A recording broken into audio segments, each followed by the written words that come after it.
Hi, my name is Emma. I'm going to be born on March 1st, 2022, the very same day that Texans choose a new lieutenant governor in the Republican primary. The question is, what kind of country will I grow up in? Will it be a Texas that is strong, free, independent and full of opportunity? Will it be a Texas where the people set our own direction, create policies that work for us? Imagine being able to create a government that is responsible to our needs, meets our challenges, and is the size we want. Or will the country I grow up in be ruled by 2.5 million unelected bureaucrats, far off in Washington, D.C., and a disconnected political class in Austin, dictating how we live our lives, leaving our border unsecured, and taxing us out of our homes? Will it be a Texas filled with unlimited potential and opportunity, where I will be free to choose my direction in life without the government standing in my way?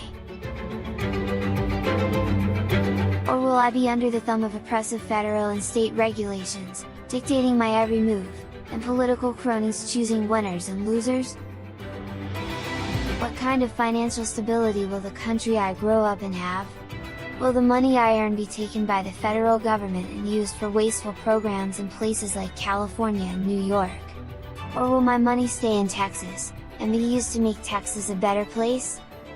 We're already the 10th largest economy in the world. Can you imagine what an independent Texas economy would be like without the costly federal regulations we're constantly having to deal with? Will the country I grow up in allow me to reach my full potential? Let me have some say in what my life will be like? What freedoms I have, and allow my voice to be heard? Imagine how people would feel about voting, if they actually could make a difference, and be involved in their own government. Imagine government officials really being accountable to the voters. Will I grow up in a Texas, where decisions about our future are made by the people who care most about Texas, the people who live here? On March the 1st, every single one of us will be asked to make a choice between two futures. It's a choice based on who you trust to make Texas a better place today and for future generations. An unresponsive political establishment, or candidates like me who will put Texas and Texans first. A vote for Dan Patrick means we stay with the present system, firmly under the thumb of the repeated failures of a federal government heading rapidly in the wrong direction. A system that leaves our border wide open, taxes you out of your home, forces unconstitutional mandates on our people, and removes your choices in how your children are educated. A vote for me as your next lieutenant governor means we begin the process of choosing a new direction for Texas. It means that we can make the decisions that are right for us, for all of our citizens, and for children like Emma. When March 1st arrives and I become the newest Texan, please vote for Daniel Miller. For yourself. For Texas. And for future generations of Texans like me. The country you choose for me to grow up in now, will make a big difference in my future. Please choose wisely.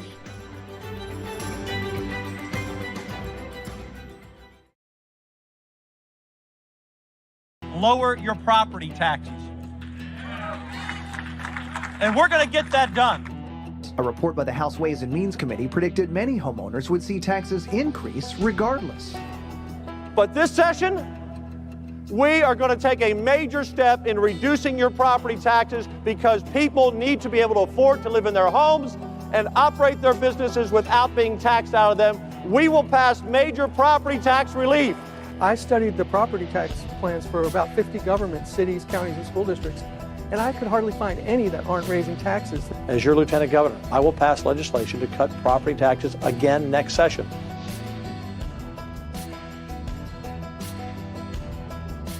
This is a great day for homeowners and business owners who are sick and tired of seeing their property taxes go up 7, 8, 9, 10% or more every year.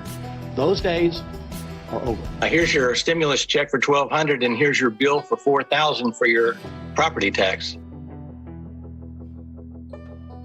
This is fun. Come join the campaign. Let's take Texas back. Thank you.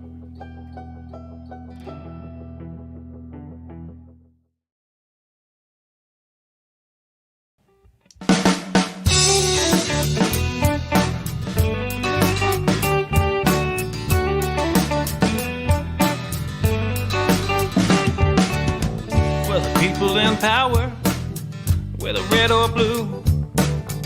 I could not care less about Texas, me and you. They created this give me country that don't value hard work. For a Texan to survive, all we need are some seeds and dirt. Texan rise, don't you hear your call? Got to save your country, for it's long gone. Texan rise, don't you hear your call? Got to save your country, for it's long gone.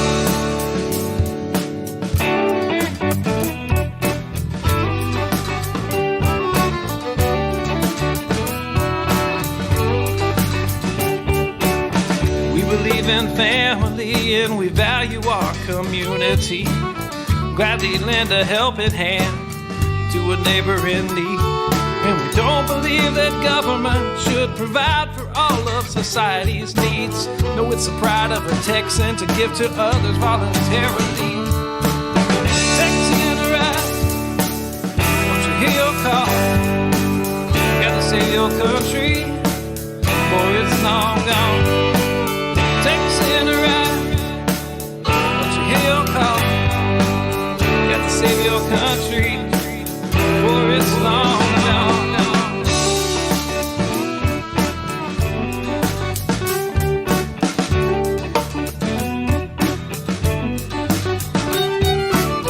They like our tax dollars and they love our natural resources. They don't want to see us driving trucks, they'd rather see us riding horses. And now they want to ban our guns, you know, especially the ones that look scary. But may I remind you of the Gonzales Cannon and the Alamo heroes we buried. Texan rise, don't you hear your call? Got to save our country, for it's long gone. Texan rise, don't you hear your call? Got to save our country, for it's long gone.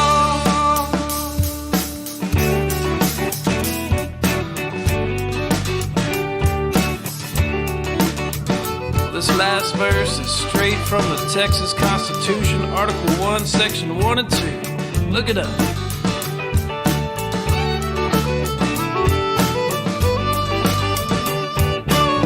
Texas is an independent state, yet presently we suffer. We no longer possess the right to locally self-govern. And now it's time as a people in which all political power is inherent.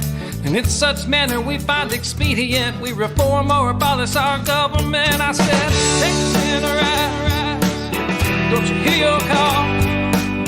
Got to save your country, for it's long gone. Texan rise, don't you hear your call? Got to save your country, for it's long gone.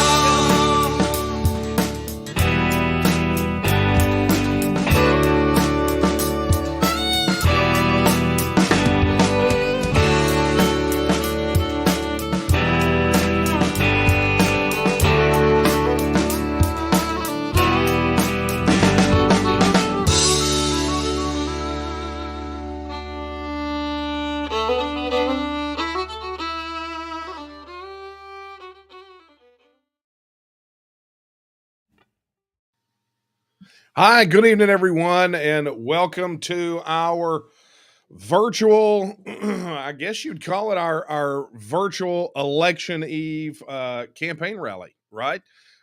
We've got a full hour of wonderful discussion about the campaign. We're going to talk about what to expect tomorrow heading into Election Day. And going to be thanking a lot of special people, but, you know, special guests and everything else. For those of you who are just now joining, my name is Daniel Miller. I am a sixth-generation Texan.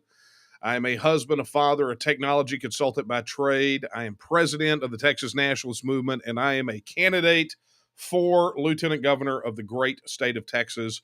And I just want to thank you all for joining us tonight. A reminder, if you do not watch my normal live streams every Wednesday night, I'll go ahead and tell you, if you're watching on the YouTube channel, chat is active, right? So if you chat there, we'll see it, and you'll be able to interact with the program all evening tonight. And of course, great news. We have got, we're across everywhere, right? We're multiple YouTube channels, multiple Facebook pages, multiple Facebook groups, Twitter, Rumble. I mean, we're all over the place. So it's going to be a phenomenal evening, and just thank you all. And, here's the good news. When we do things like this, this literally ends up being some of the biggest groups of people that we're able to talk to. So I'm going to recommend right now that you, wherever you're watching this, share the link, grab the link. And if you're watching in one of the Facebook groups, you're going to have to probably share the YouTube link because, Facebook is weird and they don't like for you to share things out of private groups. But if you've got friends, family, neighbors, coworkers, anyone in your network that has not voted yet, make sure to plug them in to this virtual rally tonight, so that they can, maybe perhaps make up their mind. Get to know more about our campaign and what we're ready to do together for Texas. Excuse me. As you can tell, it has been a long day. Lots and lots of discussion and talking. I literally just wrapped up with what is going to be my final interview before the polls open tomorrow with Jerry Monroe and his show Warzone. And we talked about a lot of issues. We talked about education. We talked about the border. We talked about the grid. And it was just a phenomenal opportunity. So let me begin tonight by talking about really what kicked off this campaign, because it is a story that I have told to many rooms since we announced, but also there are a lot of folks seemingly at this stage of the game that do not understand why it is that we launched this campaign at the tail end of October. So, as many of you are aware, at the beginning of 2021, during the legislative session, State Representative Kyle Biederman filed our piece of legislation called the Texas Independence Referendum Act, a bill that I wrote. And in my role as president of the TNM, I went all over Texas promoting it. I mean, we were city to city to city, talking to overflow rooms about what a Texas referendum could mean, what the benefits were, and what the challenges were of our continued participation with this federal government that seems to want to grind us to powder. And in doing so, time after time, I kept getting asked if I would run against Dan Patrick. They felt that he was an ineffective lieutenant governor, and they felt that my years of service to the cause of Texas independence and really all of the issues surrounding a Texas first kind of mindset, they wanted me to run. They wanted me to take him on and thought I would be a better lieutenant governor. Now, I will tell you that I am the most reluctant of candidates, because my life's trajectory never included a stop in the lieutenant governor's office. But the cries became too much. And it culminated in an open letter that you can find on our website, right, at danielomiller.com. If you go to news, it's there. And I think maybe even the domain Stand for Texas will take you there. Standfortexas.com will take you there now, too. But this open letter directly asked me to run, citing the current lieutenant governor's failure to secure the border, stand up against federal overreach, stand up against the governor's unconstitutional business and church lockdowns, segregating us into essential and non-essential, and a whole host of other issues. And they asked me to run. And one thing you know about me is that if you don't know me, but many of you do, if I am asked to serve Texas, the answer is always yes, because that has been the entirety of my adult life. So somewhere around October, late October, I made the announcement that I would be running for office, that I would be challenging Dan Patrick for the Republican nomination for the office of lieutenant governor. And since that day, we have run and we have run hard. We have crisscrossed Texas, hitting as many events as we possibly could. We've done tons of virtual events. In fact, I don't know that I have even missed a single one of my Wednesday night live streams. It's called Late Night Coffee Talk, for those of you who don't know. But every Wednesday night, I fire up the camera, whether I'm here in my office or on the road in a hotel somewhere. And I talk about what's been going on. I talk about the things y'all want to talk about. I answer questions. And I have been perhaps the most accessible and transparent candidate to ever run for a statewide office. And I have to say that it has been an absolute pleasure and treat. So during this campaign, I have I don't even know if I have the words for this, but during this campaign, I have been honored to get to know, meet, and work with some of the most amazing people that you could ever imagine.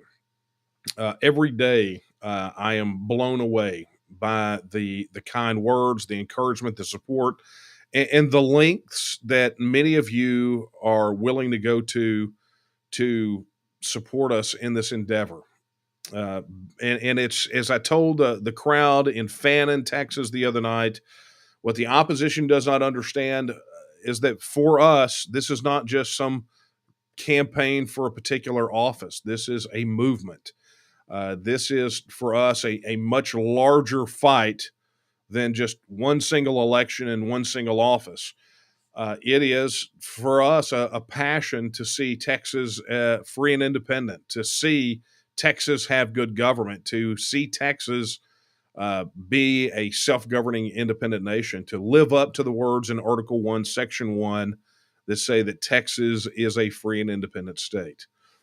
And since we announced, the message that we have taken is that we as Texans should put Texas first. And we're sick and tired of the elected class and politicians that put Texas and Texans last, that prioritize their fealty to an overbearing, overreaching federal government and the donor class and the political establishment ahead of the needs of the people of Texas. We're tired of campaign rhetoric where you have people that say one thing on the campaign trail and behave a completely different way when elected to public office. So we are here fighting this fight together.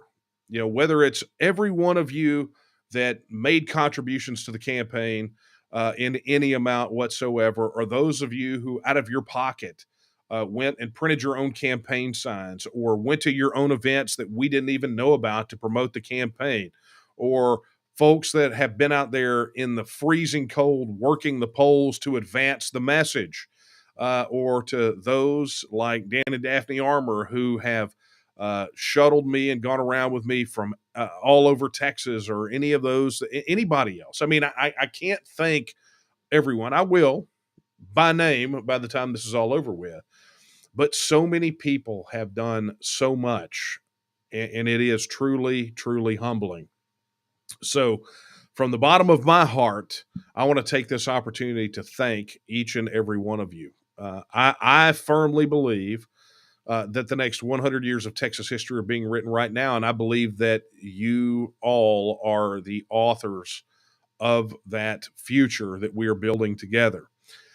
So tonight is going to be a super special night for us. We've got, like I said, we've got comments streaming in from people that have voted. There's a poll that's live on the YouTube channel right now asking whether you voted earlier. We'll be voting on Election Day. And we have, like I said, we've got special guests, right? We're going to bring on here in a bit Claver Kamau Imani, who is not, you guys know him from the founder and CEO of both Raging Elephants and Raging Elephants Radio, who has been working his tail off as my campaign manager.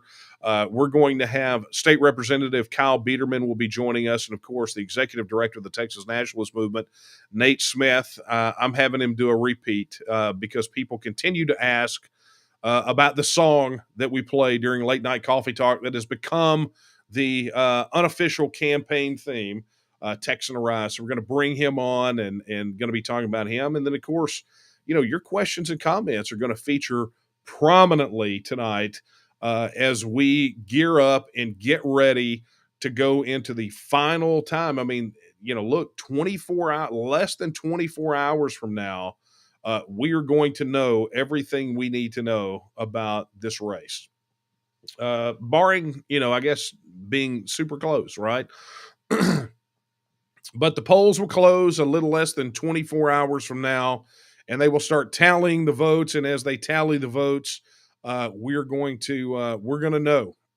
I saw someone mention or ask a question on social media yesterday, concerned about the polling and the issues and how the polls they see on all these races vary so wildly. And I told them, I said, congratulations. The most accurate and comprehensive statewide poll is going to be conducted on March the 1st. It just so happens that is the only one that matters.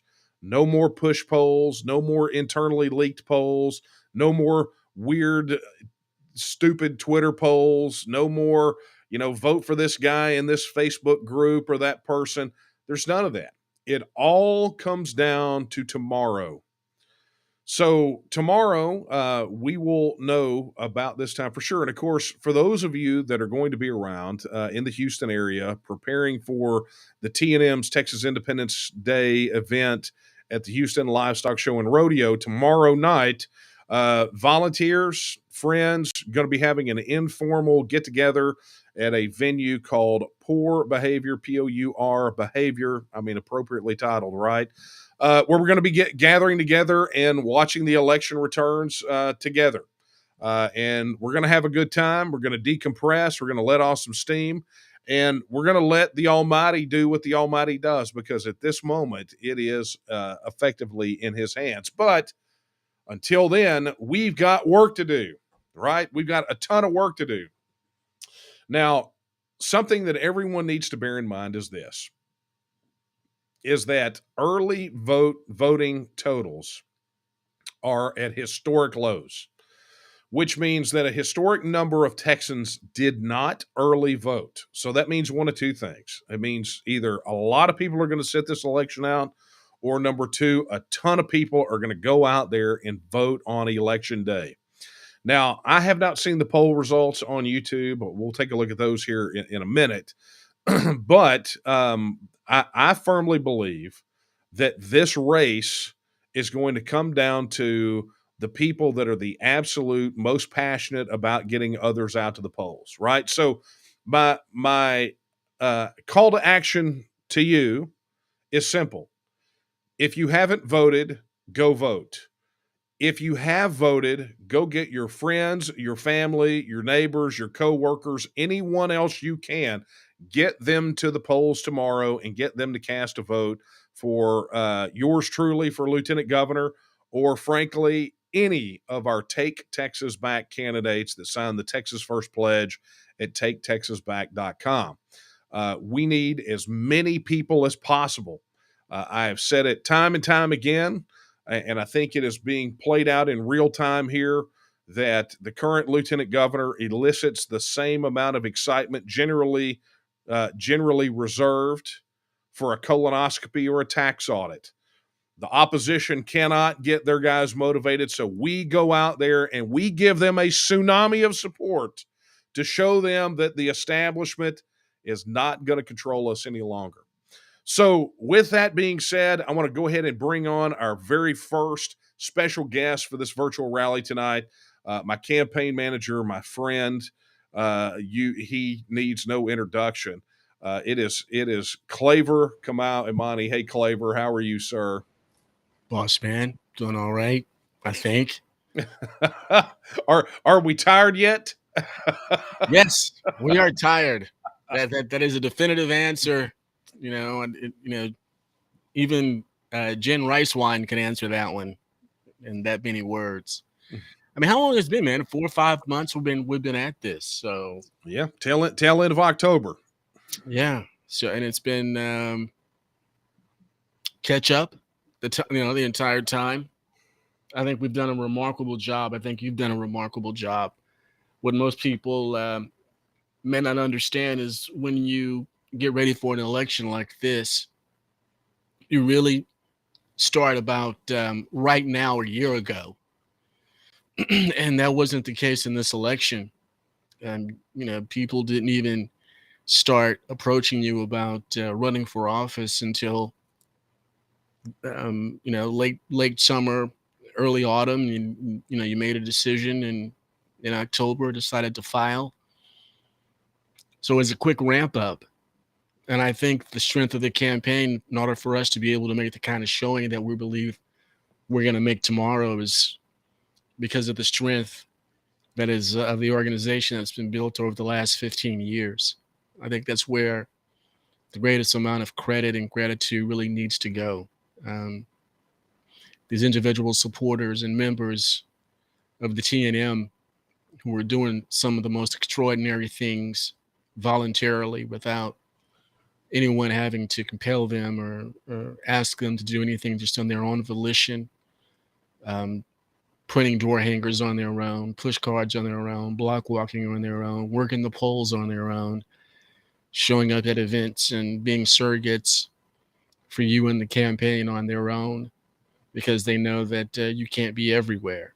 Or, even with the minimal amount of help that I was able to supply, not able to cover all the ground on all the turf, because it's a grassroots campaign, and we don't have the luxury of doing what an Abbott or a Patrick, and the strategy that they employ on a cycle by cycle basis, just raise a lot of money from the plutocrats, from the lobbyists, and just bombard the airwaves with whatever propaganda you wish to pour into the ears of those that are supposed to be your constituents, what you think they would like to hear in order for you to get reelected. And so that's the type of strategy that we were subjected to in this campaign cycle. And we've battled back with a whole bunch of folks that care about Texas liberty, that are liberty driven, that have been longtime supporters of the Texas nationalist movement.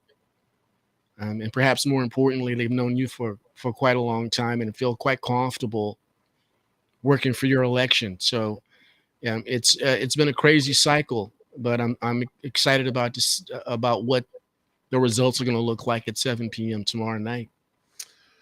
Yeah, it's going to be incredible. I'm looking forward to it, and I think you hit on. Look, we've seen, and you and I have participated both in elections and as outside, participants, I guess you could call it, not necessarily running for office. So, I mean, we have, but we've been on both sides of this equation. And I got to tell you, you hit it on the head, the nail on the head recently when you said that you've seen some things happen related to our campaign that you have never seen happen before. Never.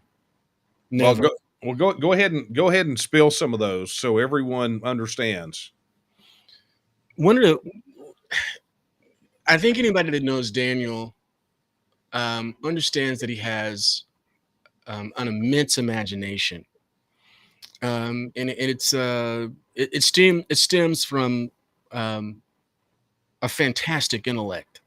Everybody knows the man is just Daniel is brilliant. But I remember when we were first spinning up the campaign, he was talking about the gamification of the campaign, making it fun, about getting the supporters voluntarily engaged to make what really is a lot of hard work, campaigning, especially ground game, into something that was fun, a competition almost. And this is sort of the bent that we took towards the campaign. When we were very concerned about the ability to organize ground game and GOTV, get out the vote, and spinning up the digital and everything that has to be done 6 months, 7 months behind when it normally happens. But you had supporters, making their own, instead of having their own magnetic car signs, and making their own. And making their own flags and making their own banners and their own placards and decorating their cars. And I mean, they found some way to make their own yard signs. And I mean, it was just the pictures that we were getting. Just it was the messages that we were getting, the anecdotal stories that we were getting from supporters from across the state, the stories that they were able to tell about individuals that they spoke to, or how many voters they were able to get to the polls in early voting. I mean, it's just remarkable, just absolutely remarkable.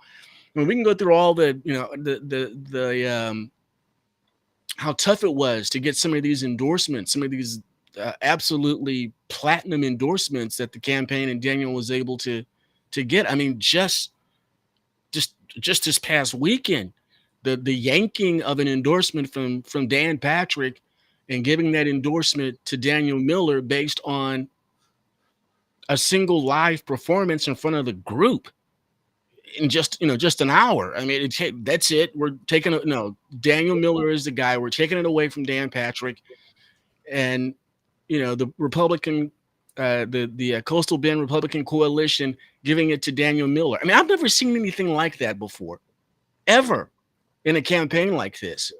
I mean, when we talk about the potential of our success tomorrow, we have to say that it's all anecdotal.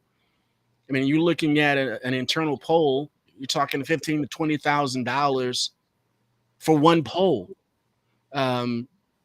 So the only people that really know what's going on right now are those like Dan Patrick, who have the luxury of spending $20,000 or more on a poll or several internal polls for them to truly get an idea of what the landscape looks like.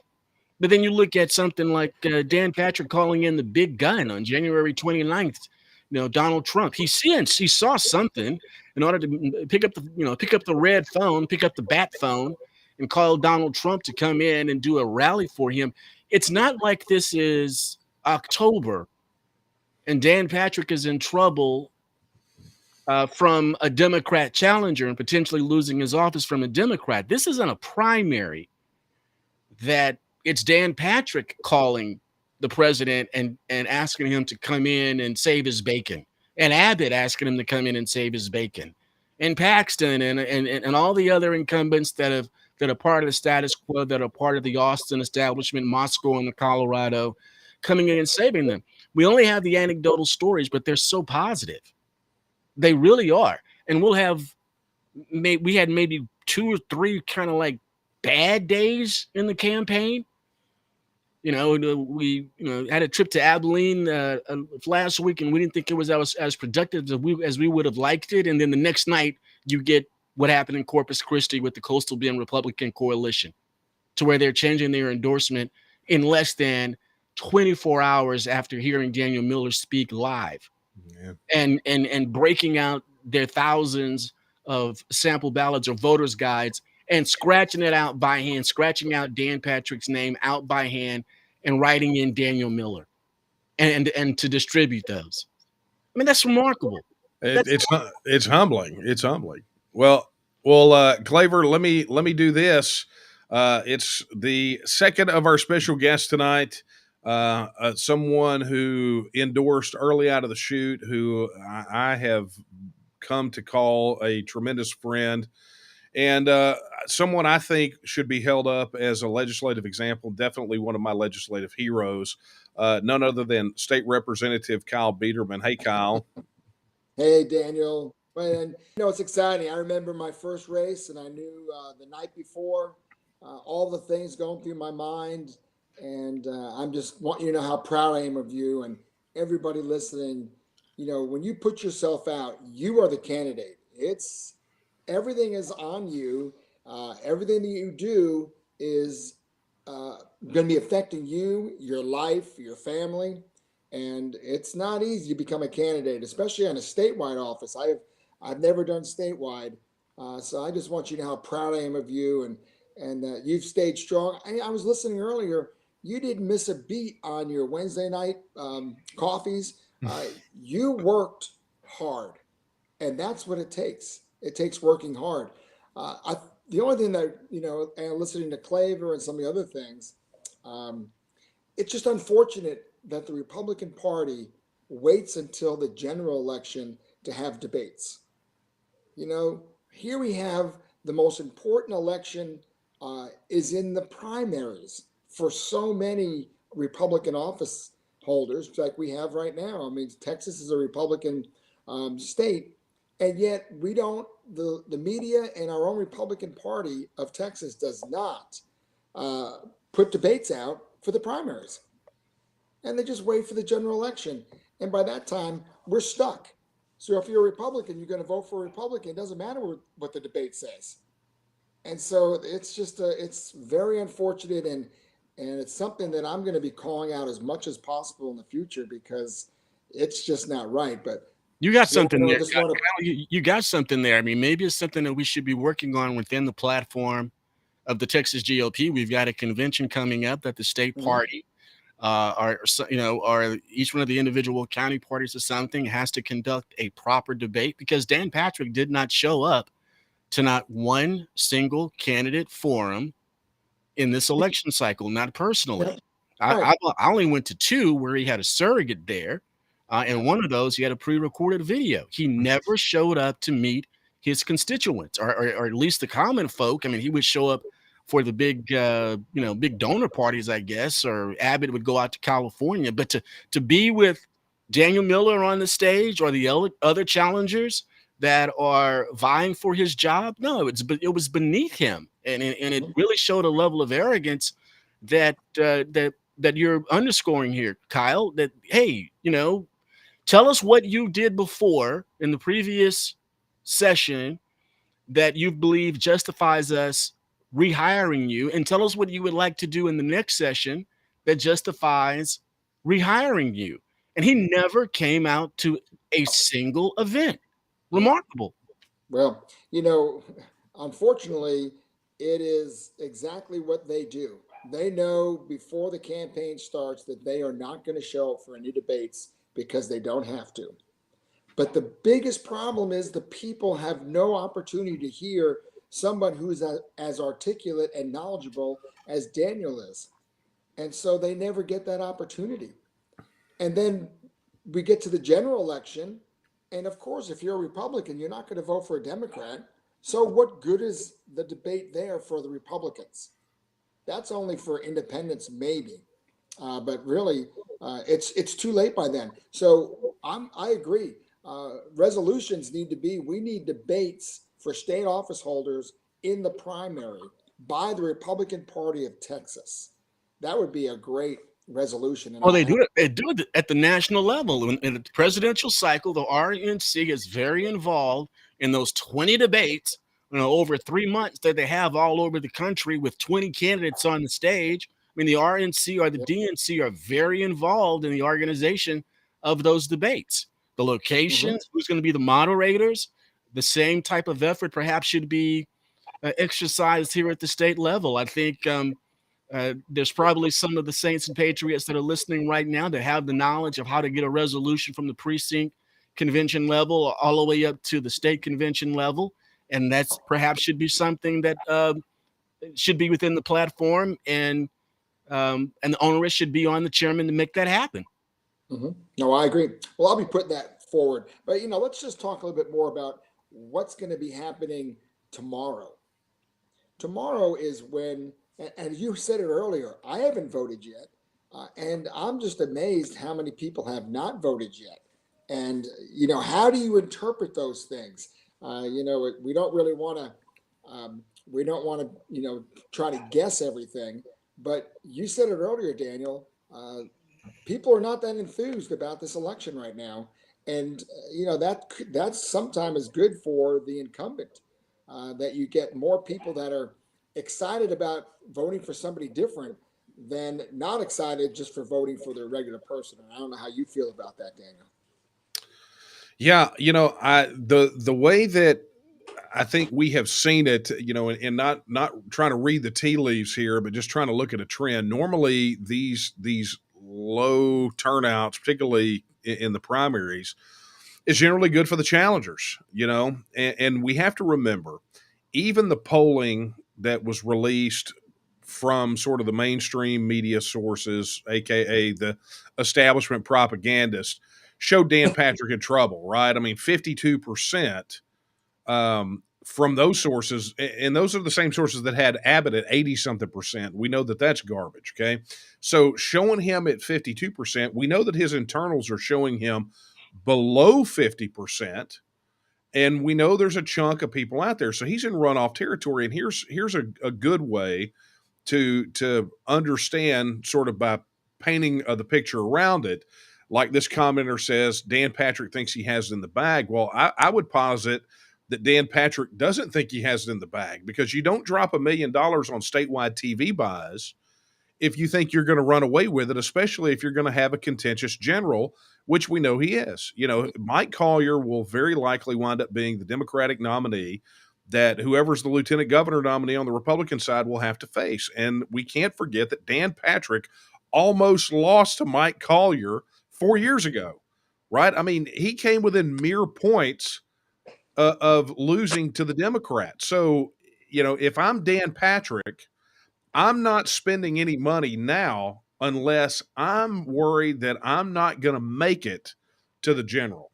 And so if he's blowing money on getting Trump here and TV ads and all of that money that he's blowing, he knows what we know, which is this guy is in major trouble, which is good for us. And the low voter turnout has probably got him pretty nervous. Well, you know, something else to remember, you know, you talked about endorsement, and I was happy to endorse you right away. Many legislators are not happy with the job our leaders are doing, whether it's our speaker, whether it's the lieutenant governor, or certainly the governor.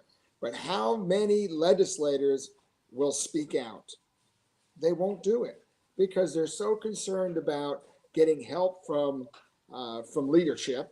They're so concerned about moving up. They're so concerned about their legislation, or basically just being in the club.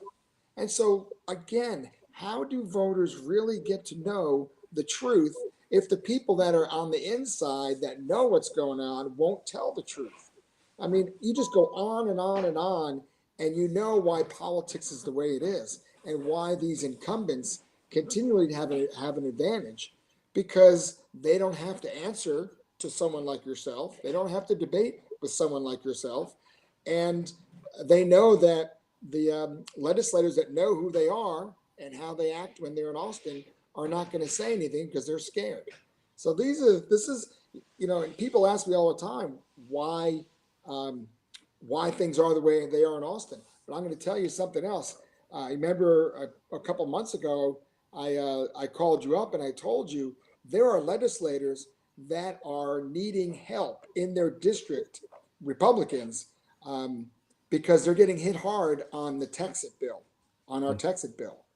And they're going, Kyle, I need some help. Would you kind of put a good word in for me?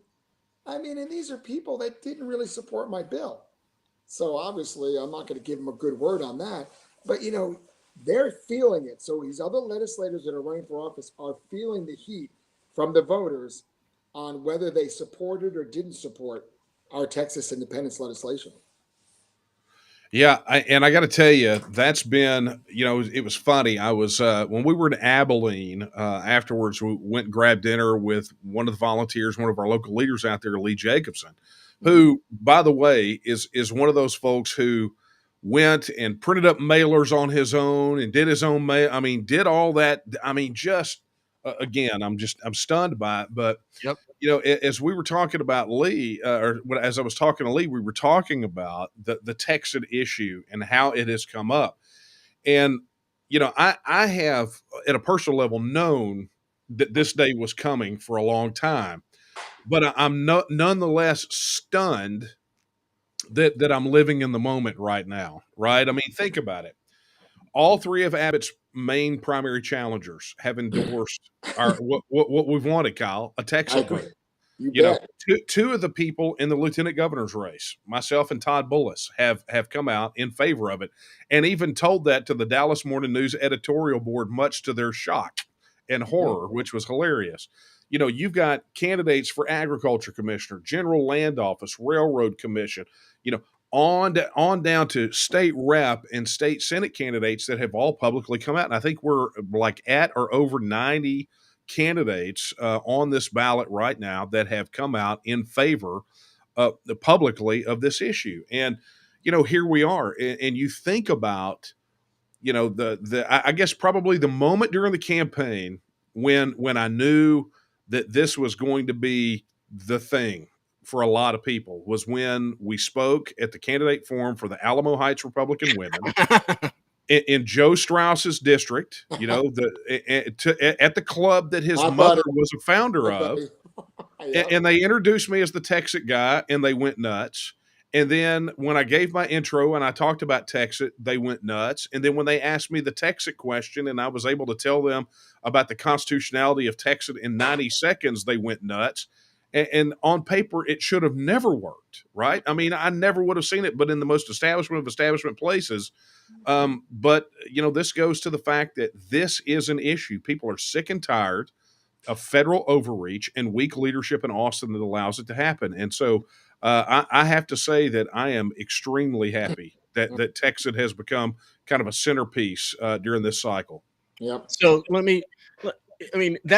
people to understand that in Joe Strauss's backyard, yes, of all the candidate forums, okay, my nickname is the Purifier. Who gave it to me? Joe Strauss. And that's a whole different story, right? Okay. And then of all places, Daniel has a campaign event in Alamo Heights. That's where Joe Strauss lives.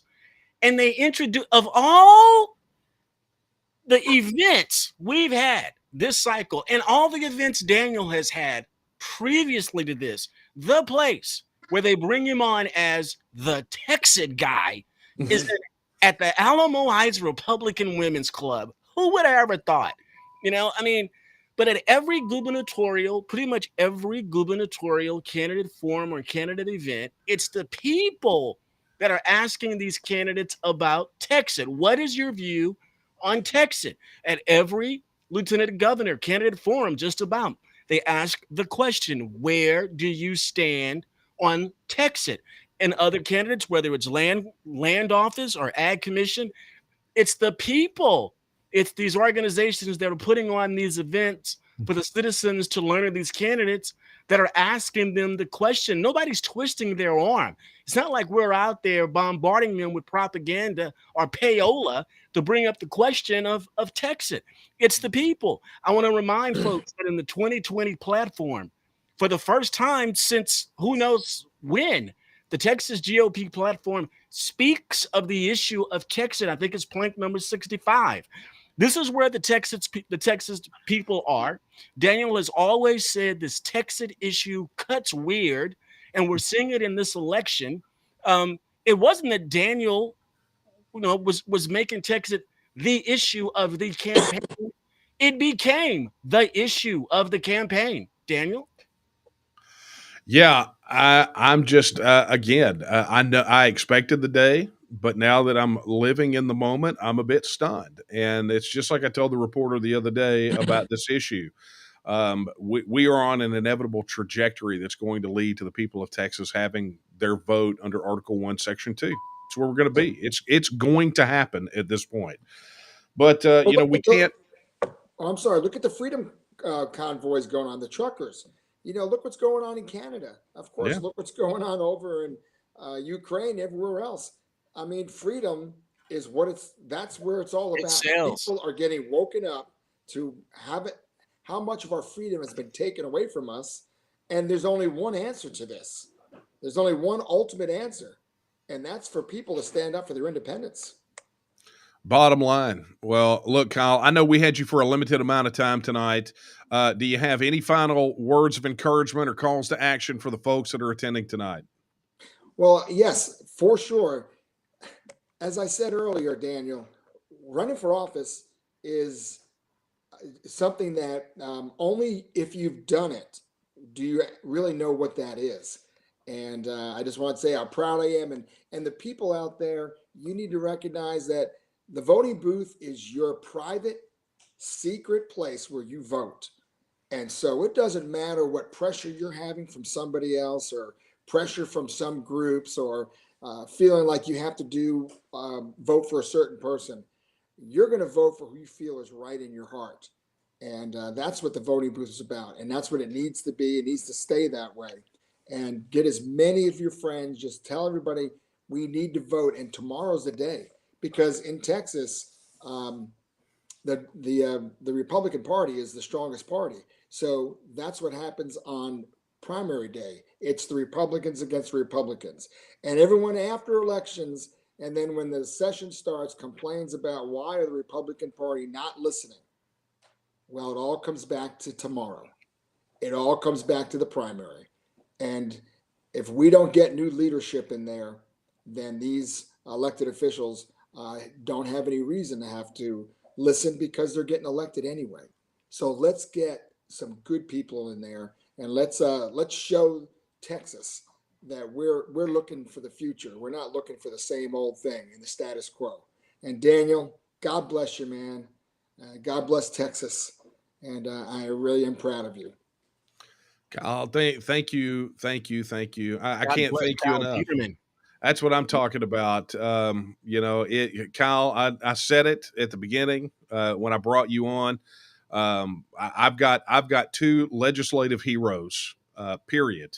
One is David Simpson, and the other one is you. And to have the endorsement from both of you was incredible. But to be able to call you a friend and a compatriot and a brother in arms, whatever we're going to call whatever this is right here. I can't thank you enough. And to echo what you said, remember everyone, we don't get the government we hope for. We get the government we vote for. That's exactly right. Exactly right. Well, thank you for those kind words, Dan. I appreciate it. And again, I appreciate all the support you gave me when I was in the legislature. Without you, there wouldn't have been a Texas bill. And without you, there wouldn't have been a monument bill. And without you and your help on the Alamo bill.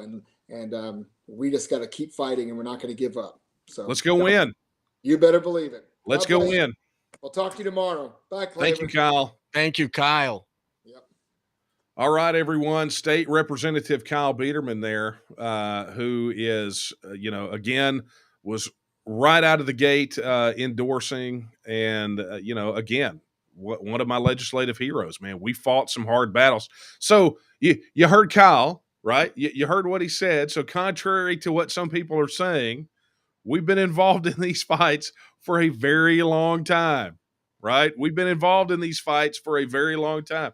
I actually had to post the link on the TNM site today showing all of our history fighting on the Alamo issues all the way back to 2009, right? So this is not some Dan Patrick jump in front of the parade move or some Johnny-come-lately banging the drums. We have been working the issues related to monument protection and the Alamo and Texas sovereignty and the right to keep and bear arms and sound pro-Texas, monetary. I mean, we've been all over these things for many, many years. And so it's always been interesting to hear the criticism for people. It's like, well, you've been working at this 25 years. What have you accomplished? Well, it's really fun for you to sit inside the house I built and ask where I've been. If it were not for the work that we had done, you wouldn't have a place to complain from. Trust and believe. Well, Claver, you ready for our next special guest? Yeah, man. Well, it has become our unofficial campaign theme song. And as our unofficial campaign theme song, I thought it would be only fitting to bring Nate Smith on here to play it for us live. So, without further ado, our friend. Nice.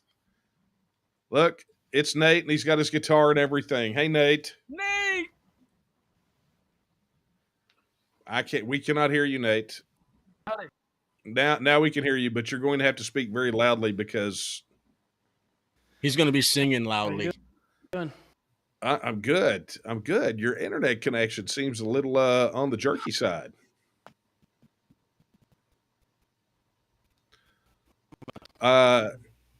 That's pretty cool. So, Claver, if we were playing Quiet Water, Still Water, Nate is going to win. was worried about the campaign. Well, Sorry. well, I tell you what, let me drop Nate off real quick and let Nate get his connection sorted out, and we'll get back to him at the tail end of this thing and see if we can get him on here to play that thing live. It'll be great. I thought you were going with Liam Gallagher. I was like, oh no, here we go. Oh yeah, well, don't get me started on that one. And just so you understand, through our travels all over Texas, Dan and Daphne Armour have developed a new appreciation for the Gallagher brothers. Okay, so I tell you what, while we're waiting on Nate, let me do this. Okay, let's see if we're going. Claver, can you hear me? Yeah, I got you, man. No video. All right. Yeah, we'll get that squared away. Well, before we get this going, let me go ahead, and I've got another special guest that we'll jump on here before we put Nate on. He is a candidate for the Commissioner of Agriculture, a man that I have got to know throughout the campaign trail, and I'm proud to call my friend. His name is Kerry Council. Hey, Kerry. Hey, Daniel. Good evening. Good evening. How are you doing this evening? Fantastic. How are you, sir? I'm doing great. Doing great. I'm up here in Brenham, Texas. Got a little bit of downtime before the big day tomorrow. Shouldn't you be like getting ready tomorrow? Like, shouldn't you have like a pint of Bluebell or something, like pregame meal or something, something going on? Or I just had me a fat Wagyu steak that I cooked on my own home grill, on my grill from my own freezer, and I did have me a little pint of Bluebell. So yeah, I guess I am living the life of a Texan here. Yeah, there you go. Today I'm just doing a little bit of some blast texts and some emails and some reminders, letting people know, please get out and vote and get the vote out. Daniel, I want to thank you for having me on.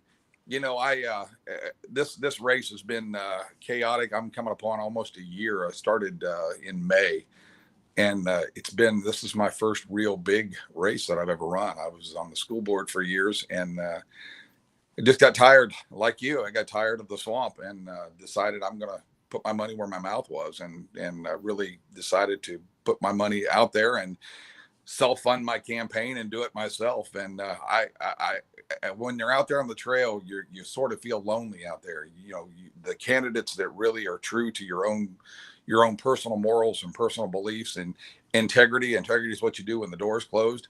You know, you find those type of people and you gravitate to them. And Daniel, I want to thank you because you've really become a friend of mine. I really want to let the people know that you really grow some kindred spirits out there, and you grow some bonds. And I'm proud to call you my friend, brother. Yeah, Kerry, likewise. I could say this before we got into this race.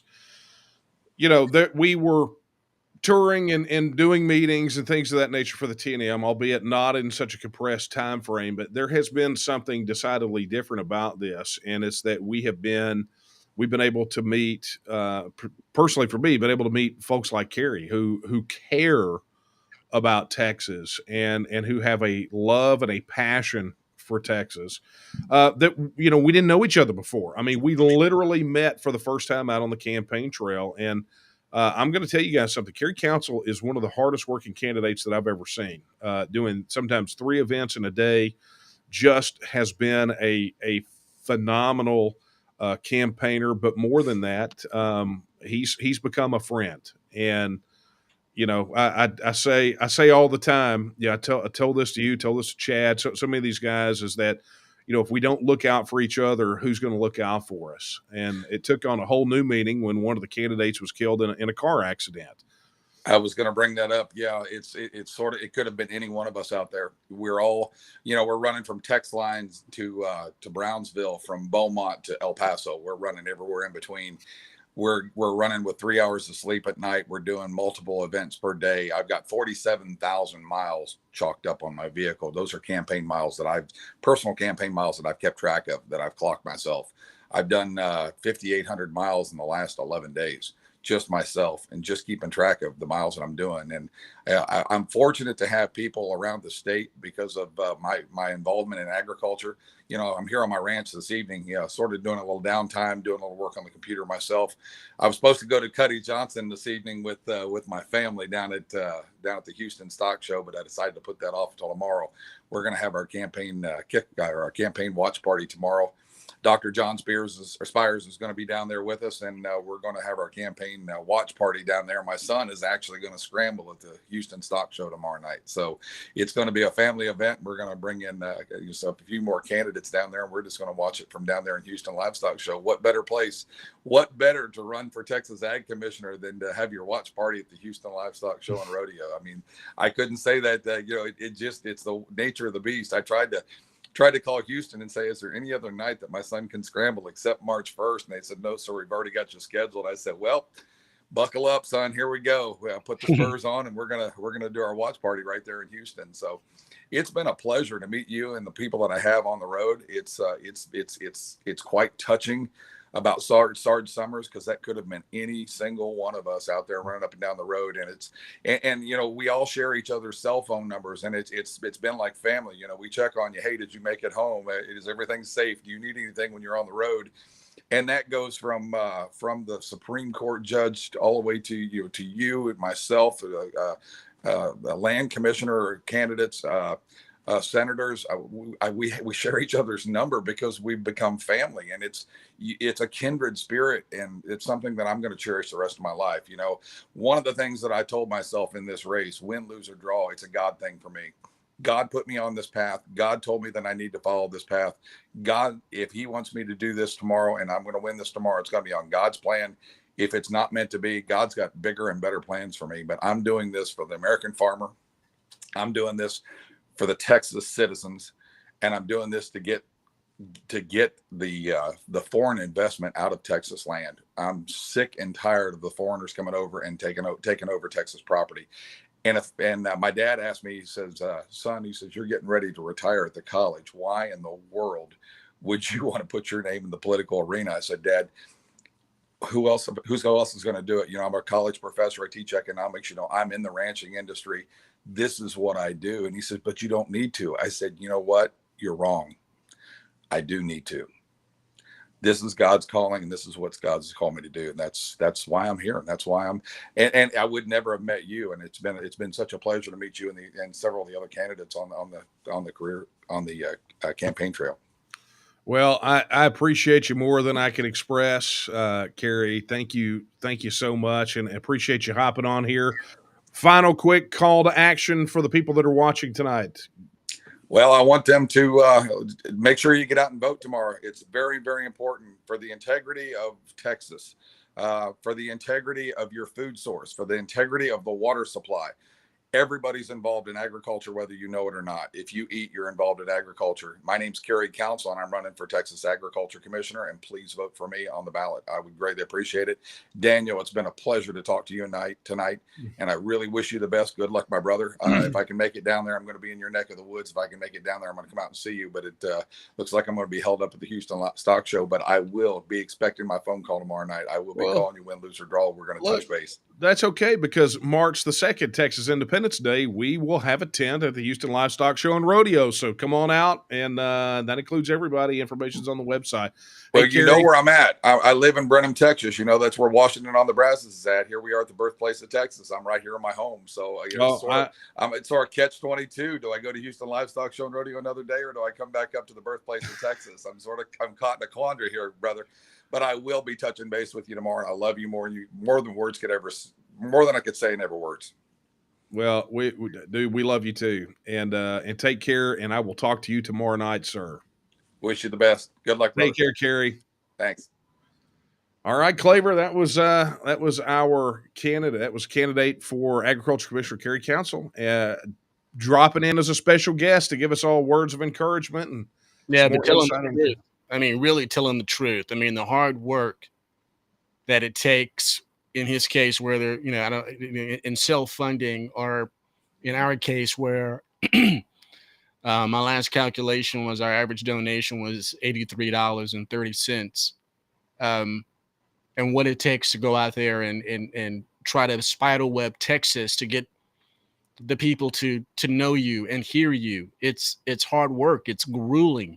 It's sleepless nights. It's it's driving from Abilene to Corpus Christi, in a day or something. I mean, it's a crazy kind of schedule at the beginning of the campaign, when we're just trying to coordinate the schedule with the lead of Kara on it. I mean, we're looking at the schedule and it's like it's a Rubik's Cube. How do you figure this thing out? You know, you're all over the place. It's hard work to be elected a public servant. It really is. Kerry hit the nail right on the head. Well, I love it, man. So, all right. I think we got Nate back. So let's give him let's get him on here. Here we go. Okay, Nate.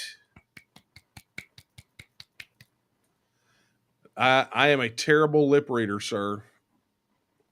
This is gonna make singing your song fun. That is not going to work too well. Ah, bravo. Am I back? Yes, we have audio and we have Nate Smith. Okay, so as we said in the intro before we tried to have you on, you know, Texan Arise has become sort of the unofficial campaign song. And, you know, the other night when we were in Fannin, huddled in that room because it was very cold outside. One of the things that I felt was the most magical moment was when you busted out the guitar and you sang Texan Arise and everybody sang along. And I thought it would be fitting that here we are in our tail end of our virtual kind of election eve campaign rally. If you could, and I know we did this the other day, but I think we need to do it now. And by the way, Stacy says you look great dressed up. I was going to mention that, but I didn't know if it was going to be appropriate or not. Because here, we'll even make it more awkward for Nate. There, it's on the screen. Sometimes I gotta try. Well, so Nate, why don't you go ahead and take it away? Give us some Texan Arise. All right. Can you hear any guitar on your end? Oh yeah, we're good. One sec.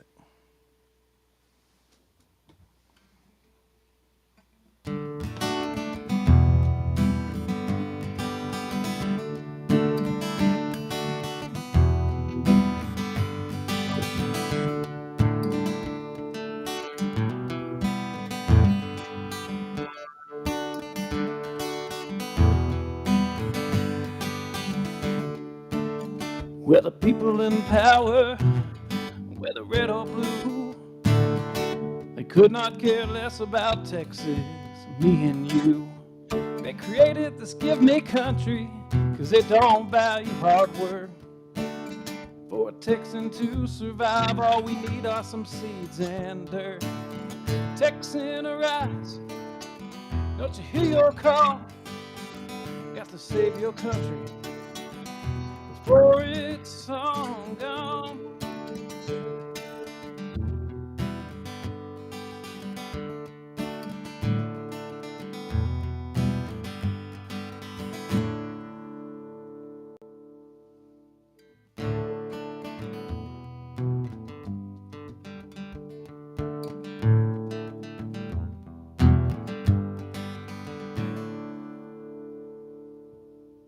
Hold on there.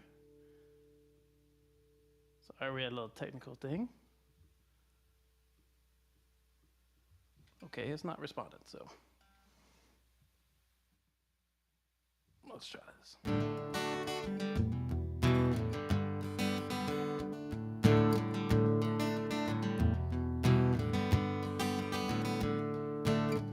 They like our tax dollars and they love our natural resources, but they don't want to see us driving trucks, rather see us riding horses.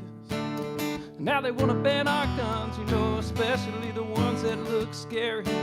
May I remind you of the Gonzales cannon and the Alamo heroes we buried. Texan arise, don't you hear your call? Got to save your country before it's long gone.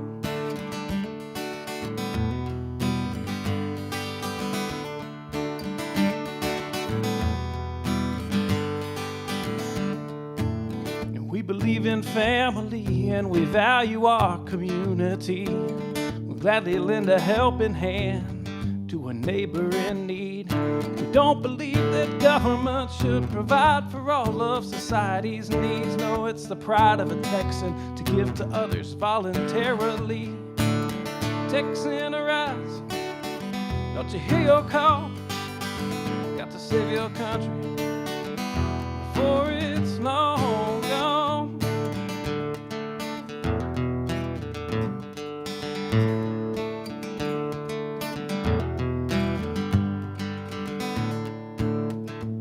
This last verse comes from the Texas Constitution, Article 1, Section 1 and 2. Apparently, it's part of the Constitution that elected officials we have in office, especially at the statewide level, have trouble reading. If only they'd have put them like first and second, maybe it'd have made it easier for them to find. Oh wait, they did. Texas is an independent state, yet presently we suffer. For we no longer possess the right to locally self-govern. Now it's time as a people, in which all political power is inherent. And in such manner we find expedient, we reform or abolish our government. I said, Texan, arise. Don't you hear your call? Got to save your country before it's long gone.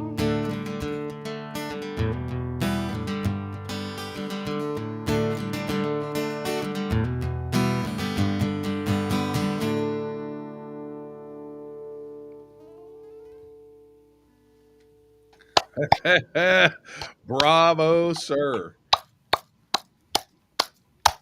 I didn't know it was. I didn't even know Nate did that song, man. Until you told me like a few days ago. I was like, I never knew.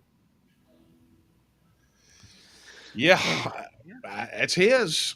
Yeah, imagine me when he busted it out the first time in the office. I never knew. As many times as I've heard that song, I never knew it was Nate. I never knew. I didn't think the man had it in him. I'm shocked. You know, he's sitting right there. That could be borderline insulting. He's literally, he can hear you. I don't know if you realize you're not on mute. I'm being transparent. I never knew. I mean, I didn't. I mean, because you sit around Nate, and he just kind of, he just kind of sits there. And I mean, he talks when talked to, kind of thing, And then all of a sudden, he breaks out a sixth string and starts belting something out, and is like, who is this guy? Okay, well, honestly, the most hilarious part of that comment was you just described Nate as a piece of furniture, which is not very nice, Claver. Why are you trying to start a oh my goodness, are we in a Twitter war now? One of the best kept secrets I ever in the TNM that Nate did the song. I never knew. I'm just that's not the only one. Let me tell you. So Nate, as we're wrapping this up, let me just go ahead and let everybody know Nate has an entire album full of those songs like that he has not released. And, I don't know, maybe some appropriate pressure on behalf of the people could be applied to him to drop those songs, do something. I don't know, but there's some great ones. And I got to tell you, you've never seen these songs played until you've seen him with his guitar on a one wheel in Alamo Plaza playing them. Do the album, Nate. What's the problem, man? There've been some snags, but yeah, I would like to get it out there. Well, so let's do this because we're a little over time, and what I want to do, Nate. That song has become like I said, the unofficial kind of campaign anthem, and frankly, the anthem for the TNM. So, as we get ready to everyone just kind of getting geared up in less than 24 hours, I mean, we're, 12 hours away-ish from polls opening, maybe not even. Tomorrow is a very important day. How does that song speak to everyone? How should it motivate them for tomorrow?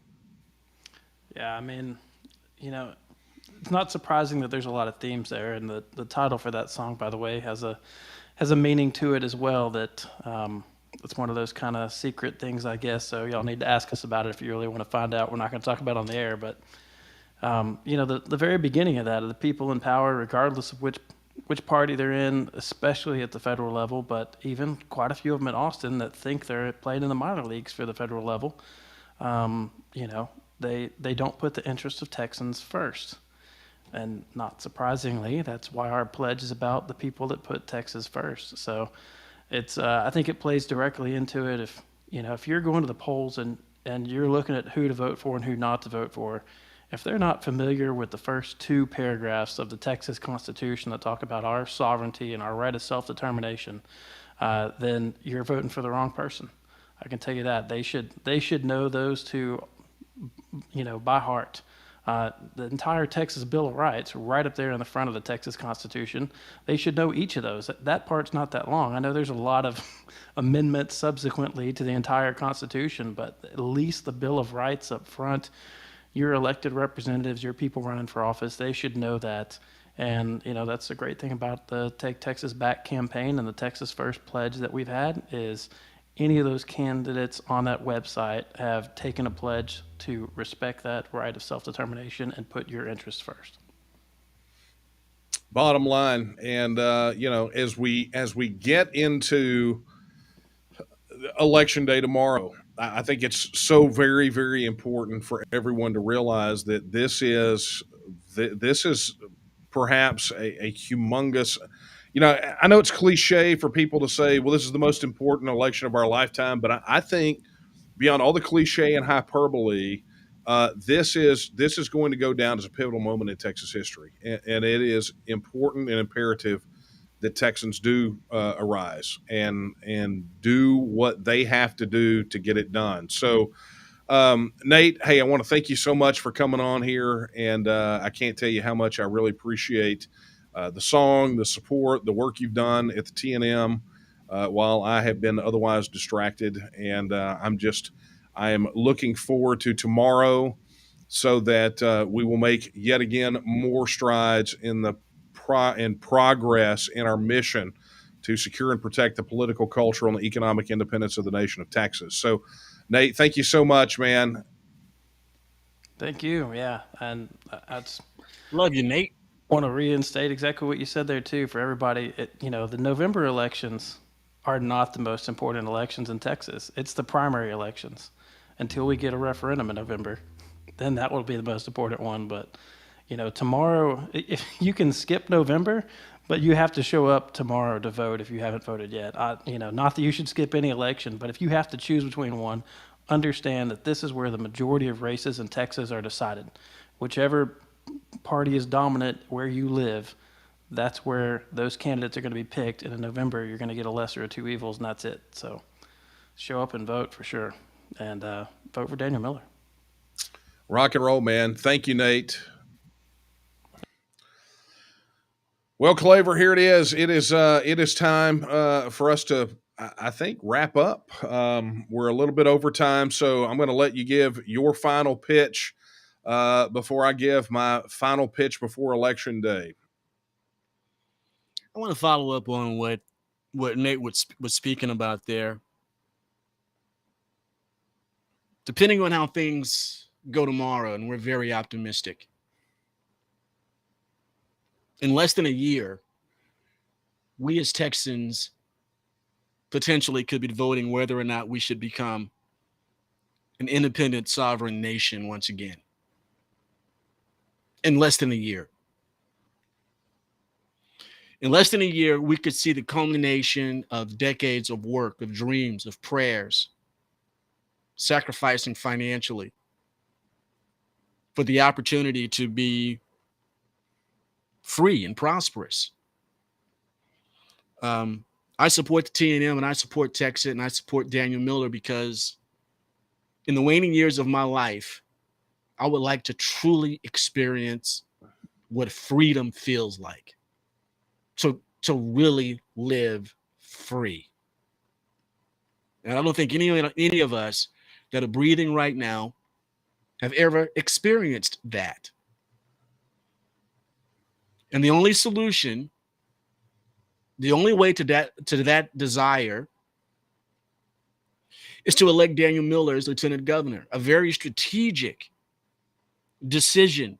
No, not to run for governor, because The mischaracterization, the misnomer, the misunderstanding is that the governor has all the power in the state. No, the most powerful constitutional position in Texas is lieutenant governor, the president of the Senate that controls the flow of all legislation.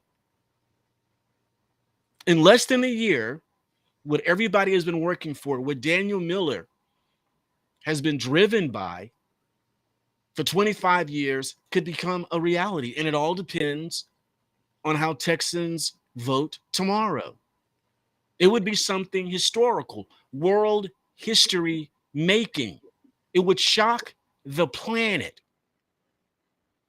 And it would be a notification to all humanity that Texans believe in our Jesus-given rights of self-determination, and we intend to exercise that right.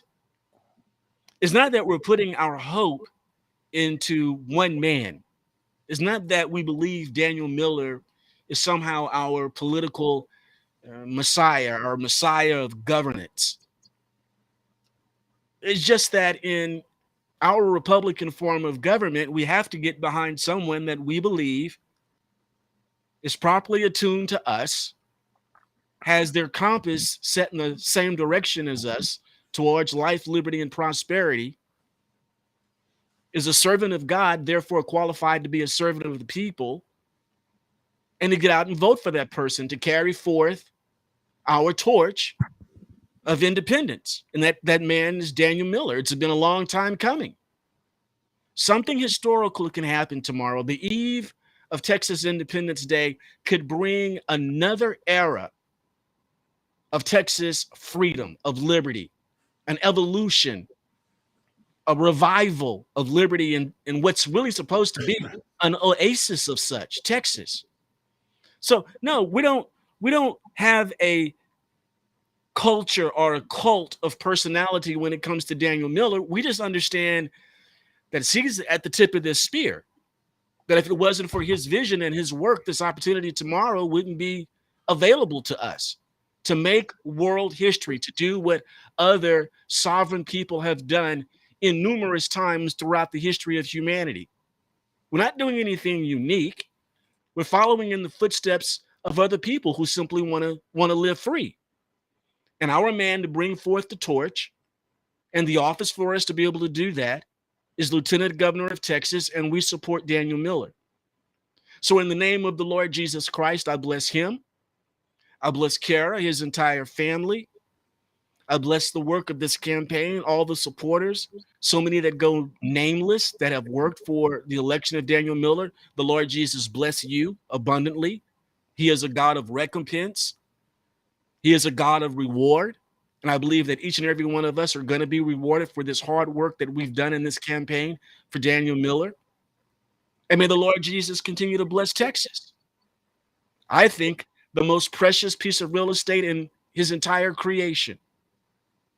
But more importantly, in our work, whether it's for the Daniel Miller campaign, whether it's for the Texas Nationalist Movement, or just the issue of Texas itself, know that in working in this fashion, we're blessing the Lord Jesus, and let's be dedicated to continue to do so. Don't stop praying, don't stop working, and tomorrow, go vote. God bless you, Daniel.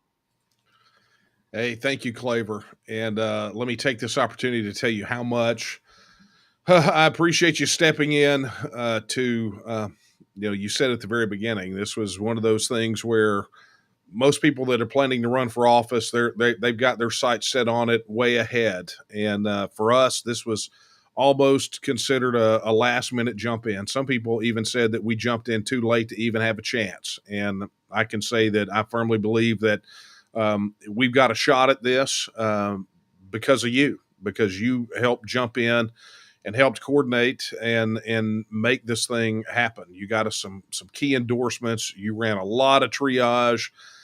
And you have just been a phenomenal friend and a brother, and we're gonna go win. Let's go win. Let's go win, man.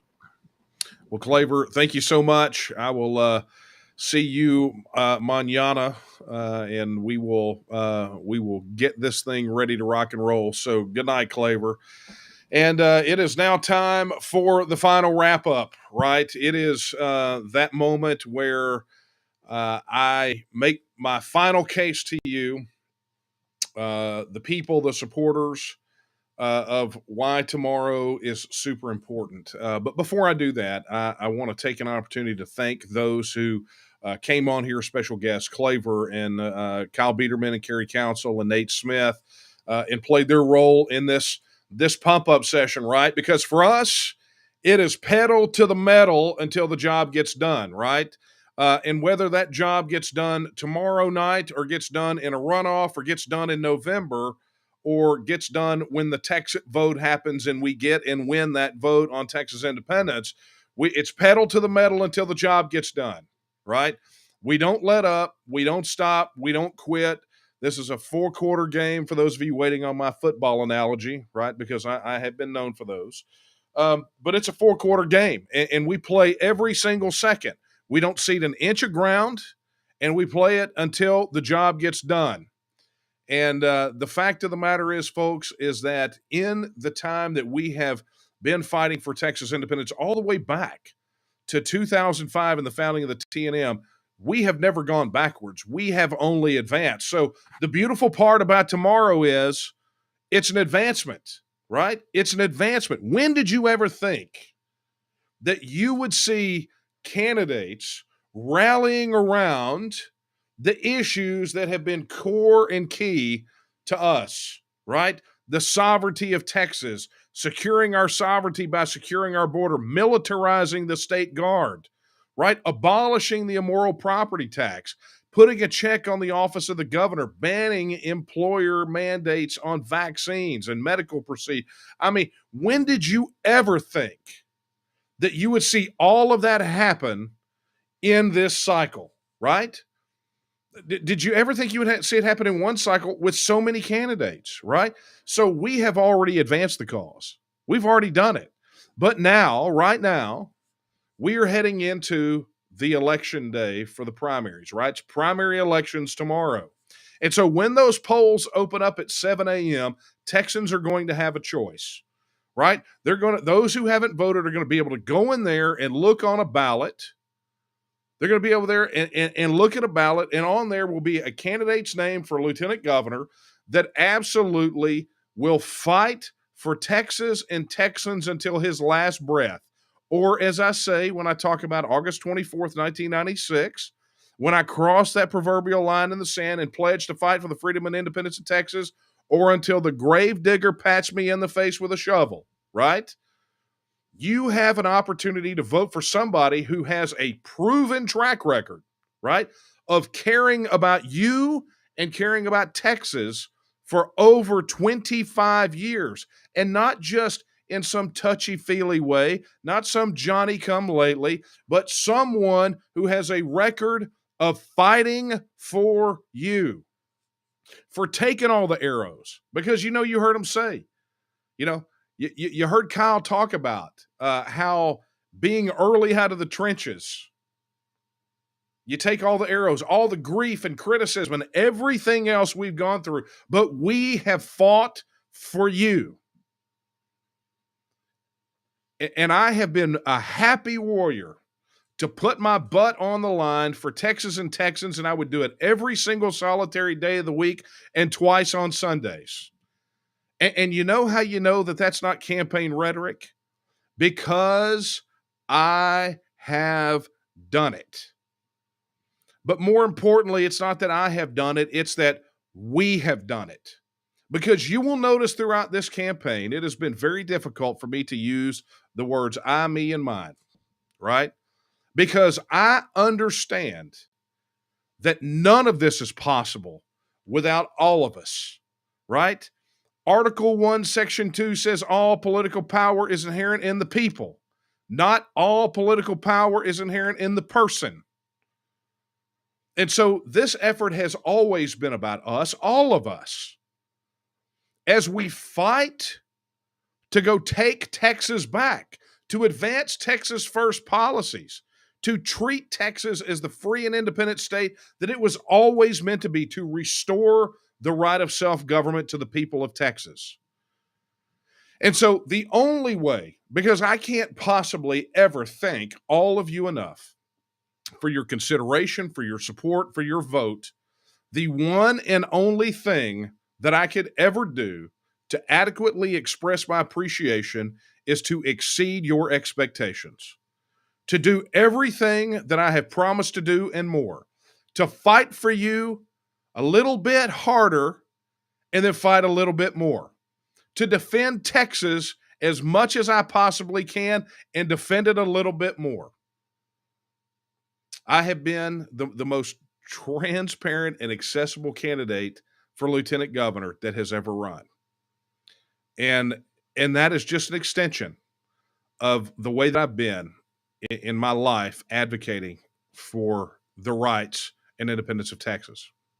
So I pledge to you this, is that tomorrow night at 7:01 p.m., the minute after the polls close, I will continue to do for you and for all of Texas what I have done for the vast majority of my adult life.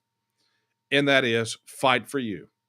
To fight for you to be properly represented from the state house to the schoolhouse, to ensure that our national security here in Texas is upheld, right? That we fully secure our border, that we make Texas strong and free and prosperous and independent, to give you a voice in how you are governed.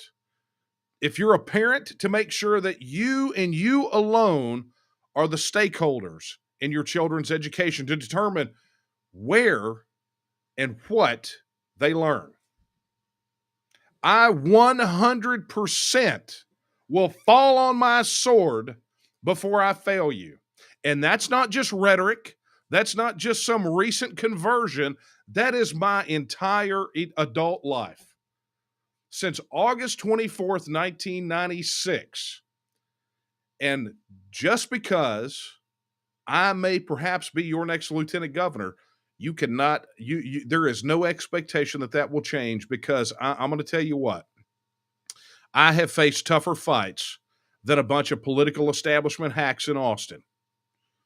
I have endured a level of persecution in those early days that is usually reserved for dissidents in China.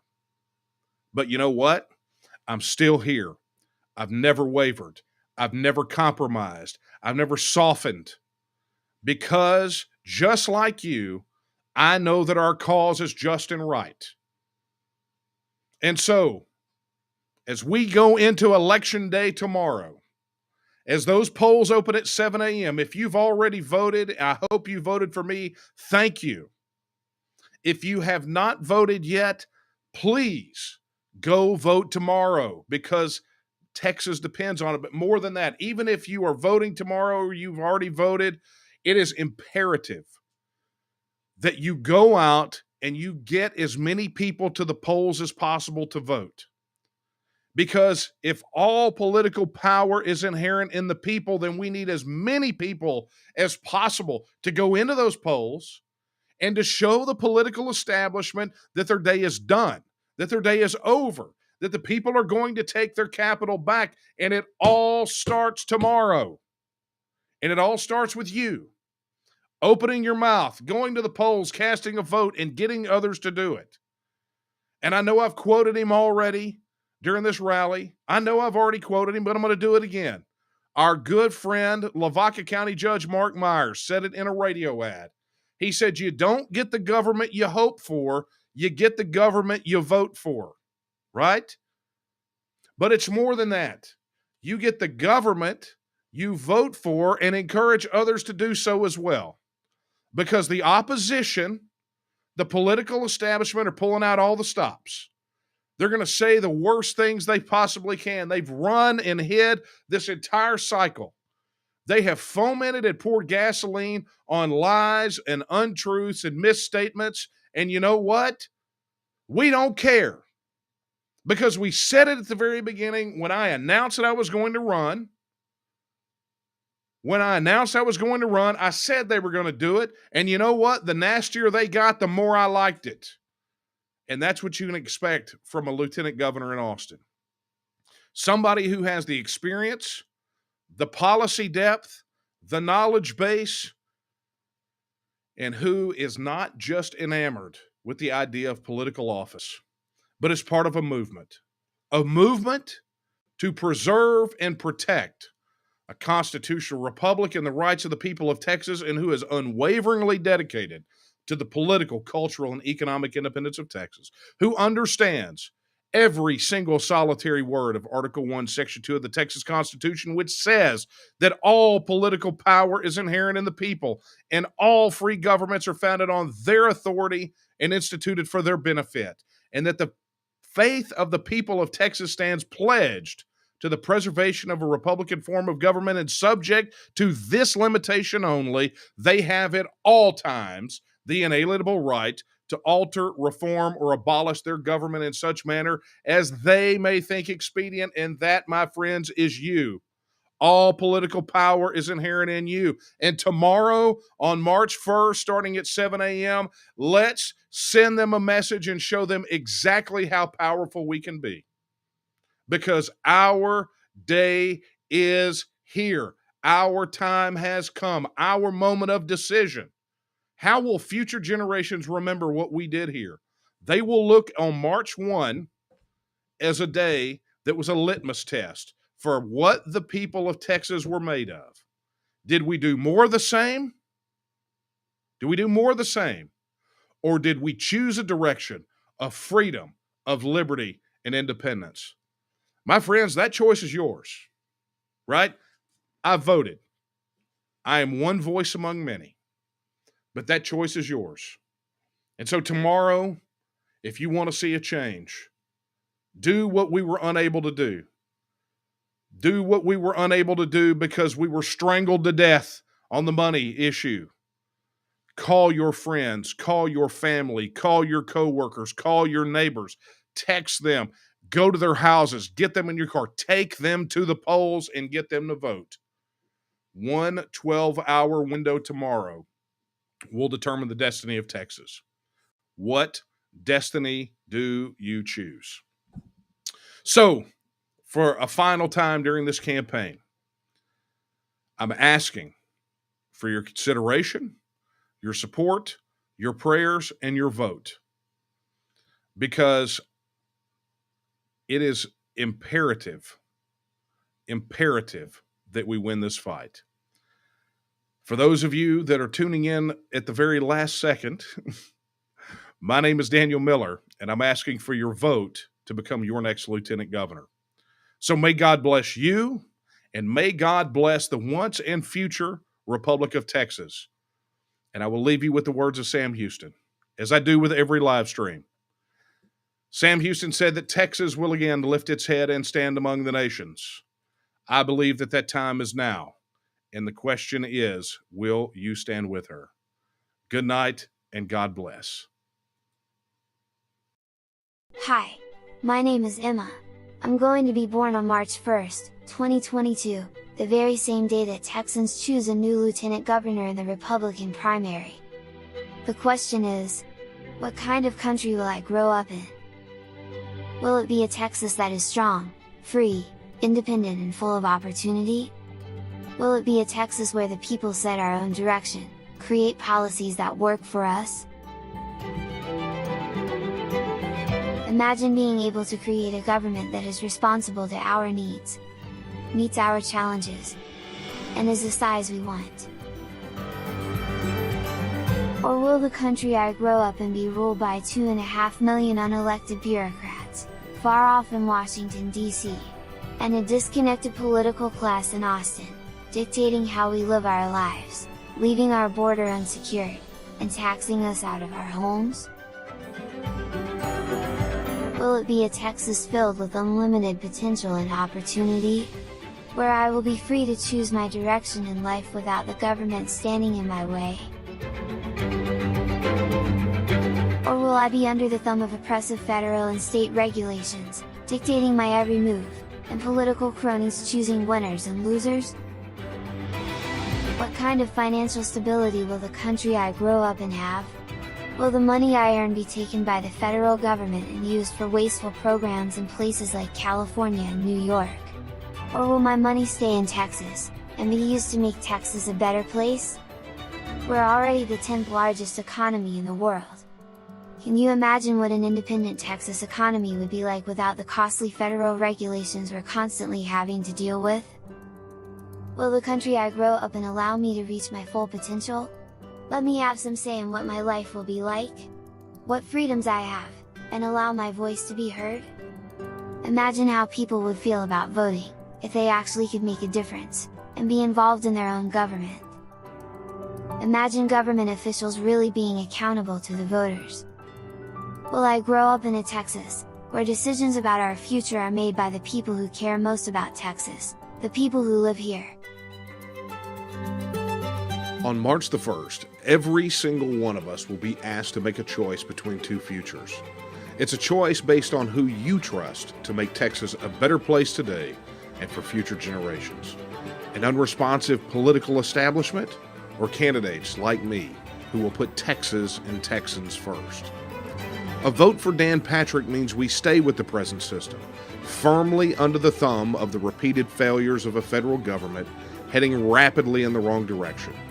A system that leaves our border wide open, taxes you out of your home, forces unconstitutional mandates on our people, and removes your choices in how your children are educated. A vote for me as your next Lieutenant Governor means we begin the process of choosing a new direction for Texas. It means that we can make the decisions that are right for us, for all of our citizens, and for children like Emma. When March 1st arrives and I become the newest Texan, please vote for Daniel Miller. For yourself, for Texas, and for future generations of Texans like me. The country you choose for me to grow up in now will make a big difference in my future. Please choose wisely.